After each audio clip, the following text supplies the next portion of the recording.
CEO Kwon and Yoon Si-woo were surprised by the results of the report presented by Seo Joo-Heon. Seo Joo-Heon explained that Yoo Ji-ha and Louis Martin had a blood relationship like a real parent and child. Louis, who was in the hands of Gildal, seemed to protest to Seo Joo-Heon angrily, but Seo Joo-Heon managed to turn the situation around by saying that some time ago Louis had spread a rumor that he was looking for his father. Louis was angry and confessed that he did it to make Seo Joo-Heon angry, and the confession of Louis was well recorded by Seo Joo-Heon using his cell phone. But CEO Kwon still didn't want to believe the results obtained from the test because the documents could have been forged according to him. CEO Kwon instead accuses Seo Joo-Heon of being accustomed to this kind of forgery, and he's a little upset to admit it.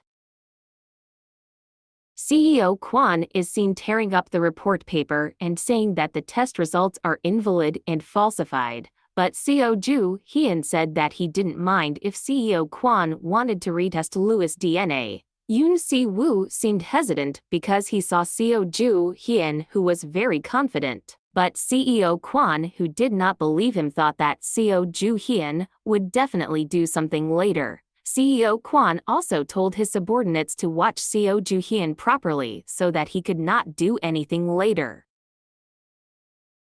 After that, the examiner from CEO Kwon tested the DNA sample of Louis with Yoo Ji-ha. There were also a lot of bodyguards and guards looking at Seo Joo-Heon to make sure that Seo Joo-Heon did not do anything. And after a while, the test results came out and it made CEO Kwon scream in disbelief, because the results that came out showed the same results that Seo Joo-Heon had given earlier.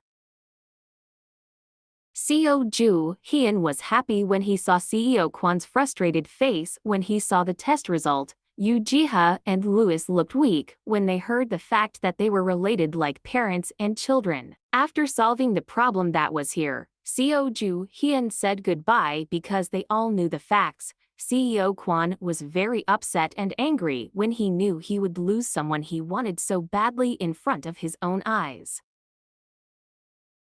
But Seo Joo-Heon approached CEO Kwon and tapped him on the shoulder, slightly giving a provocation that managed to make CEO Kwon angry, after which Seo Joo-Heon left CEO Kwon with a happy feeling in his heart for defeating CEO Kwon, and after they got Louis, Seo Joo-Heon intended to go straight to the Pentagon.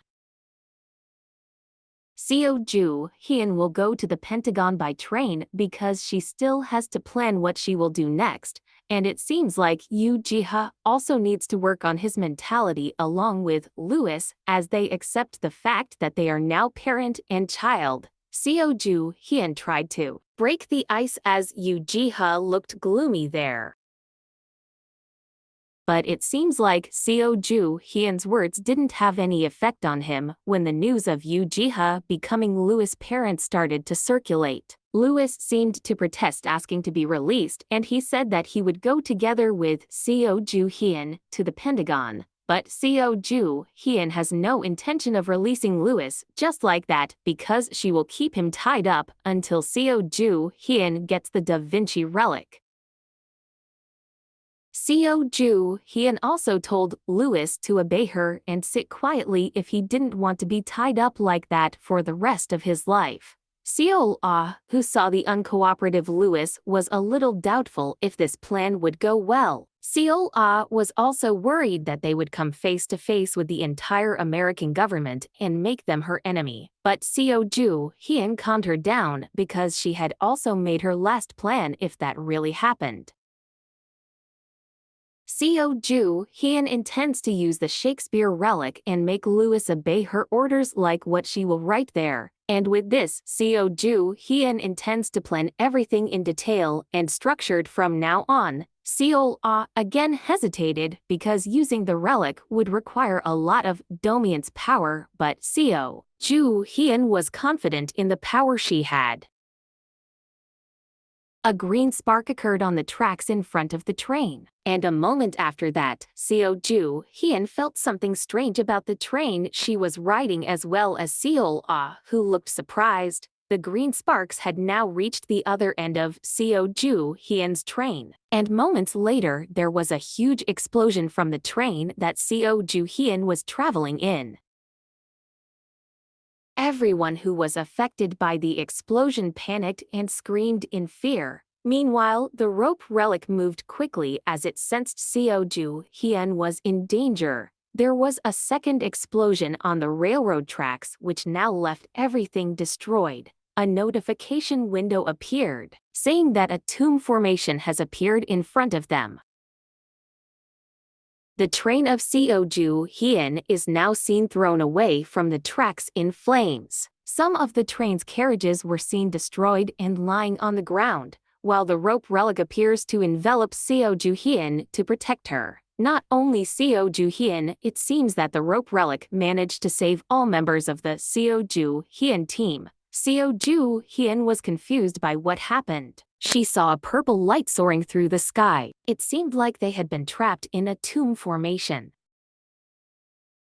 Seo Joo-Heon was annoyed because suddenly a tomb appeared at a time like this. Even she couldn't feel anything beforehand. Yoo Ji-ha looked panicked as he knew a tomb had formed here now, but a notification window appeared that the tomb had been accelerated by using a relic. Seo Joo-Heon realized what was happening now.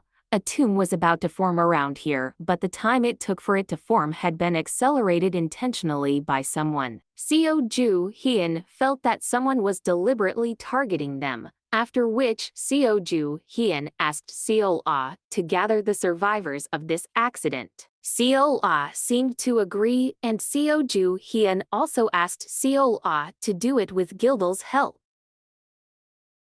Because Seo Joo-Heon believes that what is happening now is the act of a terrorist, because that's why they don't know what will happen later. It would be unfortunate according to Seo Joo-Heon if other people were involved in this.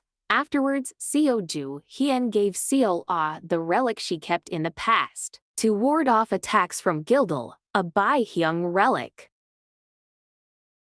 Seo Joo-Heon hopes that with this relic at Seo-Ah's side, it will be able to help Seo-Ah later on. Gildel seemed to ask if the relic was already on her side, and after knowing that the relic was now on her side, Gildel became stronger now. Seo Joo-Heon asks Seo-Ah to evacuate the others who can still be saved. While Seo Joo-Heon will hide there and see what will happen next, sure enough, there was a voice from someone who seemed happy to see the train destroyed. Seo Joo-Heon recognized the owner of this voice, and there was Joshua, who was smiling happily at the destruction of the train. Joshua seemed to walk casually as he saw the train destroyed as he wanted. He was also happy because with the destruction of this train, it was certain that Seo Joo-Heon and others were not okay. Joshua didn't even care about the other passengers who were ordinary people involved in this accident. Joshua would even throw those who protested to him to face CEO Kwon, because basically he was only doing what CEO Kwon wanted because Seo Joo-Heon had taken away Louis. After that, Joshua told his subordinates to find Seo Joo-Heon and Louis, who were now hiding with Yoo Ji-ha to secure him the relic rope again tied Louis. Meanwhile, Seo Joo-Heon tried to avoid Joshua, who was looking for him, but suddenly Louis disappeared from the rope relic. Everyone there was confused. Seo Joo-Heon even thought if this was the work of a relic that had the power to summon someone. And sure enough, now it looks like Louis is with Joshua's subordinates. Louis seemed to protest and wanted himself to be released from the bodyguard's strong grip. But Joshua still wanted to find the whereabouts of Seo Joo-Heon, because he was sure that Seo Joo-Heon must be very scared now, and Joshua intended to blow up this whole train. After they managed to do their job well, now Joshua intends to find Seo Joo-Heon. Joshua was smiling and he intended to blow up all the train cars. With that, Joshua told his subordinates to bring him the atomic bomb relic. Seo Joo-Heon, who heard the name of the relic, gritted his teeth because he knew how powerful the explosion would be. Yoo Ji-ha also looked panicked, but Seo Joo-Heon did not intend to die that easily because he would use all the defense relics he had to protect her. Seo Joo-Heon intended to withstand the impact of the explosion using his Aegis shield, and used the Code of Hammurabi to dampen the impact of the explosion and assist the Aegis shield. Now Joshua's subordinates have given the atomic bomb relic to Joshua. Joshua began to lock on to his target by using the relic. Seo Joo-Heon, with all the relics he has, tries to survive the attack that will be launched by Joshua. An atomic bomb was created out of nothing and fell straight towards the predetermined target. After the bomb hit the ground, there was a huge explosion in the place where the bomb was dropped. Meanwhile, Seo Joo-Heon was seen using his Aegis shield relic to create a dome of protection. Just as she thought, the impact of the explosion was huge and powerful. The atomic bomb was a weapon that was feared by everyone, and from that fear gave birth to this atomic bomb relic. Even some relics have more power than the actual atomic bomb. This is because people's fear makes them stronger. After successfully detonating the atomic bomb, the ground there was destroyed, forming a large explosion mark. Joshua clapped his hands and smiled happily as he looked at the results of the explosion he made. But Joshua's pleasure ended quickly when he saw that the train was fine. Joshua scolded his subordinate for not blowing it up properly, but the subordinate only did as Joshua told him. Joshua still scolded his subordinate after he heard his excuses. Seo Joo-Heon, who was standing on the train carriage, was seen looking directly at Joshua. Seo Joo-Heon was upset with Joshua because he had used a relic that he shouldn't have used. Seo Joo-Heon used the Code of Hammurabi to restore the attack that Joshua had previously given him. After activating the relic, slowly a bright light came out. Even Joshua and his subordinates had to close their eyes because of the dazzling light. After that, a wave appeared with Seo Joo-Heon as the center of it. Joshua's subordinates were slowly blown away and screamed in pain as they received the attack from Seo Joo-Heon. Seo Joo-Heon just laughed as he watched Joshua and his subordinates suffer. Seeing the unconscious subordinates of Joshua lying on the ground, Seo Joo-Heon approached Lewis, who was pretending to be dead there. Seo Joo-Heon would give Lewis a count of 3. Yoo Ji-ha seemed to doubt Seo Joo-Heon's cruel decision, but Seo Joo-Heon continued his count. After a while, Lewis woke up from his act because he didn't want to get into more trouble while trying to trick Seo Joo-Heon. There was a shout from behind him that came from Joshua.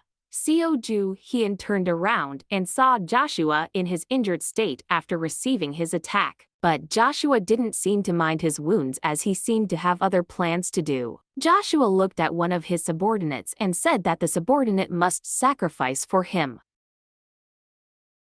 And Joshua forcefully used his power on one of his subordinates. Lewis was shocked as Joshua tried to inflict pain on the subordinate by using his powers. Afterwards, Joshua smiled as he felt his body was getting better now. Seo Joo-Heon even felt sorry for the fate of Joshua's subordinate. But Joshua did not accept and said that Seo Joo-Heon killed more people than his subordinate. Seo Joo-Heon defended himself if he at least did not betray the trust of his own people. Joshua just smiled and belittled Seo Joo-Heon. Meanwhile, the rope relic had been ordered to secure Lewis. After successfully tying up Lewis, there was a protest made by the boy because Seo Joo-Heon tied him up again using the rope.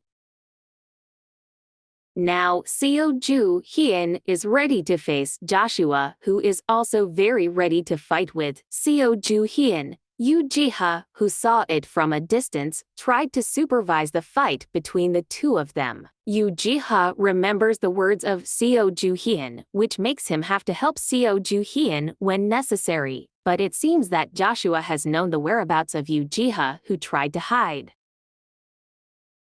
Yoo-Ji-ha seemed annoyed that Joshua could easily find him. It was also seen that a little of Joshua's power that he used on the relic that Yoo-Ji-ha was holding, which made the relic just melt. Seo Joo-Heon asked Yoo-Ji-ha to back off because Seo Joo-Heon would fight him himself. Seo Joo-Heon smiled as he saw the power used by Joshua before that.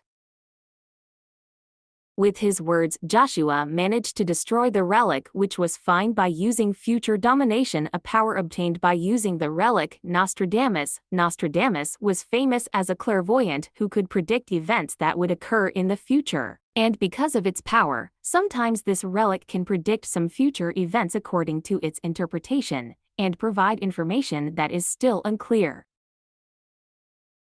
The relic born from it is the main weapon used by Joshua. But Joshua has two relics that he can use for divination. Another relic owned by Joshua is the Delphi Shrine, a relic whose power will truly show about the future. This relic is space, where this relic has a fixed place and only shows the future by dreaming it. And if in a fight like this, then Joshua will use the relic Nostradamus prophecies.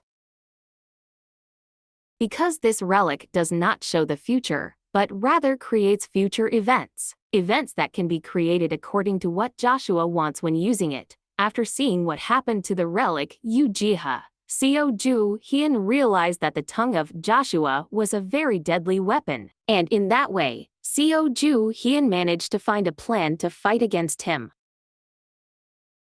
Seo Joo-Heon took out the relic silver axe from his hand, and he intended to attack Joshua before the man could speak a word to attack him. However, the slash launched by Seo Joo-Heon failed to hit Joshua, who dodged away. Seo Joo-Heon smiled as he realized that Joshua was faster than he expected. Joshua smiled as he did exercises to train his reflexes and movements.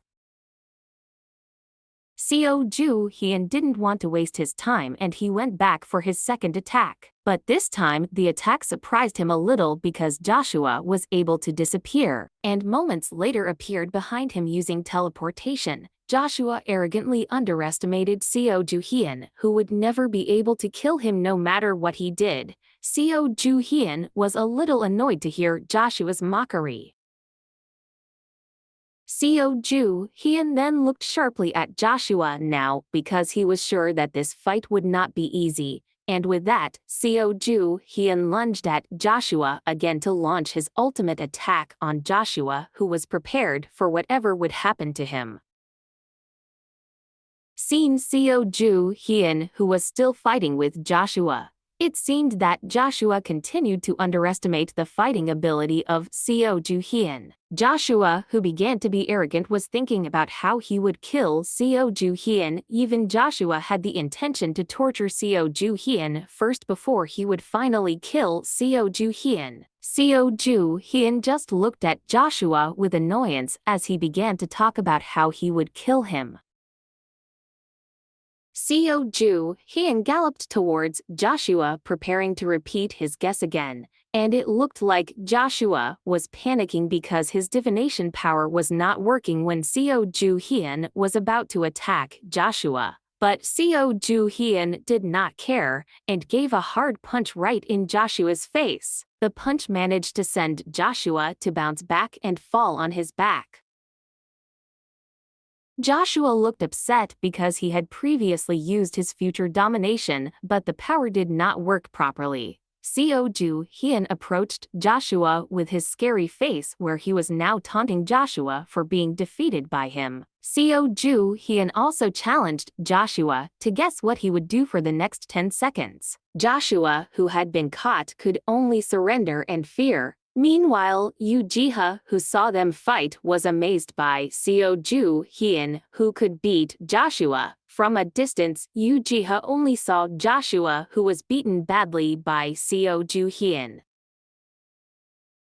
Seo Joo-Heon was still sending some hard punches to Joshua, making Joshua in pain and almost unconscious. After Joshua bounced back, Seo Joo-Heon just looked at Joshua, who was still unhappy because his strength was not working before. Seo Joo-Heon, who heard the protest, knew what Joshua meant by his relic not working properly as it should. Joshua looked surprised when he knew that Seo Joo-Heon managed to find out the relic used by him and how his relic worked. Seo Joo-Heon explained that before he even seemed to have difficulty how to fight someone with such strength.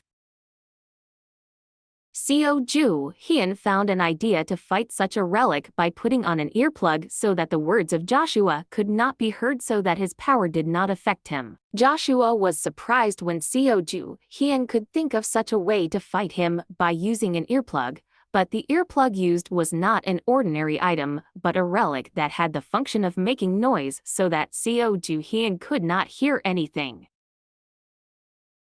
Yoo-Ji-ha did not know what to say when he saw Seo Joo-Heon using such a relic and how from the beginning Seo Joo-Heon had a relic with such a use. Actually, Seo Joo-Heon was not sure if this plan would work, but he just tried it and it turned out to be a success. Joshua slowly got up himself, annoyed when Seo Joo-Heon had known a lot of information about his strength so that he could think of such a way. Joshua then remembered about something. But when he saw Seo Joo-Heon approaching him, he was scared and panicked. Joshua began to think of various ways so that Seo Joo-Heon would not kill him, starting with offering to help where he would tell Seo Joo-Heon about his future. But Seo Joo-Heon didn't seem interested in that because he was pulling his relic sword from its sheath and pretended not to hear what Joshua said. Seo Joo-Heon had no reason to accept Joshua's offer because from the beginning Joshua never even wanted to make an offer with him.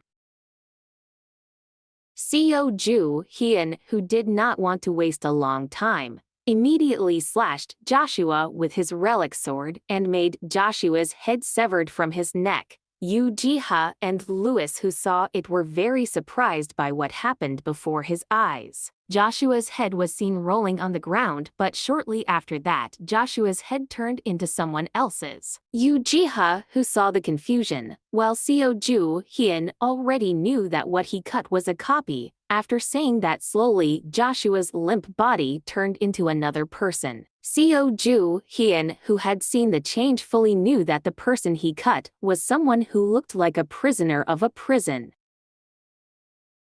No wonder why Seo Joo-Heon felt strange when he fought Joshua before. Seo Joo-Heon agreed with Lewis, who said that it was fake, because from the beginning Seo Joo-Heon knew that Joshua would never come out just to do something like this. But Seo Joo-Heon smiled happily because his efforts to defeat Joshua had not come to nothing, because Seo Joo-Heon had managed to cut Joshua's neck before he could pull the connection, and Seo Joo-Heon was sure that now Joshua was feeling the pain. As what was said by Seo Joo-Heon was seen, Joshua holding his neck because he felt pain when his head was cut off. His subordinates even came in full of worry towards Joshua, who was sick in his bed. Joshua was upset because Seo Joo-Heon acted too quickly by cutting his neck so that he did not have time to pull the connection. His subordinates looked worried and asked about Joshua's condition. Meanwhile, on Joshua's neck, there was a cut mark that left tremendous pain. Joshua was even more upset when he found out that his mission failed because he failed to take Lewis from the hands of Seo Joo-Heon. Joshua, who did not want to lose so easily, began to get up to think of the next plan. He was still looking for a document on his desk, and after a while of searching he found a paper with a request to kill Seo Joo-Heon. Although Joshua did not know where the request came from, but he would use the information there well. After that, Joshua will use the information he got there and use it to formulate his plan. Although Joshua did not know who John Smith was who sent the request, but because he got the Hadiah, Joshua felt that this would greatly benefit him. Joshua smiled happily because he would definitely defeat Seo Joo-Heon. Meanwhile, Seo Joo-Heon was seen checking the condition of the other passengers there. Seo Joo-Heon asked if this was all the passengers he had collected, but Seo-Ah said if there were still others that were still carried by Gildal. Thanks to the relic given by Seo Joo-Heon before making Seo-Ah's work easier. After Gildal brought the last victim, there was obvious concern in Seo-Ah's tone. Seo Joo-Heon then gave a bag full of medicine from the elixir plant to Seo-Ah, after which Seo Joo-Heon turned around because he would start looting the tomb that appeared right in front of his eyes as soon as he could. After Seo Joo-Heon asked Seo-Ah to take care of the passengers and Louis, she invited Yoo Ji-ha to come with her into the tomb, but Seo Joo-Heon did not give much reason and just wanted to get help so that Seo Joo-Heon could finish it quickly. After they both walked deep enough, Yoo Ji-ha felt familiar with this tomb and Seo Joo-Heon seemed to agree with what Yoo Ji-ha said. Yoo Ji-ha was amazed at the scenery in the tomb because it looked like a painting. Seo Joo-Heon invited Yoo Ji-ha to walk further, and right in front of their eyes was a lake and a place that looked like a palace. Seo Joo-Heon could guess that the relic that made this tomb was a relic from Korea, and right after that a voice from the relic greeted them both. Seo Joo-Heon felt strange because the relic this time was friendly and kind. Even the relic gave a small boat to cross Lake Wolji. Seo Joo-Heon frowned when the relic talked about something about Wolji. Seo Joo-Heon smiled when he managed to find out what relic was there. Seo Joo-Heon was sure that the relic this time was the relic of Silla, one of the three kingdoms in Korea. Seo Joo-Heon invited Yoo Ji-ha to get on the boat and go to the palace in front of there. Did Seo Joo-Heon manage to get this relic? And how did Seo Joo-Heon get it?